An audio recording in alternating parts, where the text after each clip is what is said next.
Punjab food authority ने लाहौर के इलाके शाहदरा में कार्रवाई के दौरान 3 करोड़ 15 लाख रुपए से ज्यादा मालियत का मुज़र सेहत मुरब्बा तल्फ कर दिया।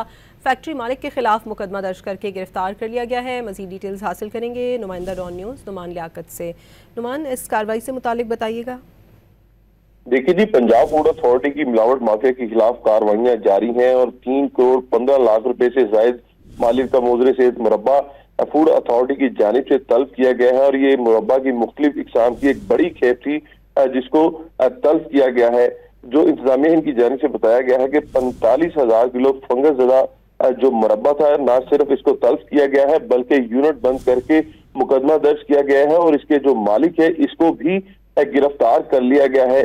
जो इंतजामिया है पंजाब फूड अथॉरिटी की, इनकी जानिब से ये भी बताया गया है कि यूनिट में कीड़े और फंगस ज़दा फलों से मुरब्बा तैयार किया जा रहा था। अचार, गाजर और सेब का जो मुरब्बा था इसकी रंगत सयाह थी और कीड़े लगे हुए थे और यूनिट मालिक फलों सब्जियों से बदबू, कीड़े और फंगस ज़दा को साफ करने के लिए ममनुआ केमिकल इस्तेमाल कर रहा था, जो कि इंतहाई खतरनाक हो सकता है इंसानी सेहत के लिए। और इनके खिलाफ कार्रवाई करते हुए यूनिट भी बंद कर दिया गया है और इसके मालिक को भी गिरफ्तार कर लिया गया है। जी अदनान, हमें अपडेट कर रहे थे, बहुत शुक्रिया आपका।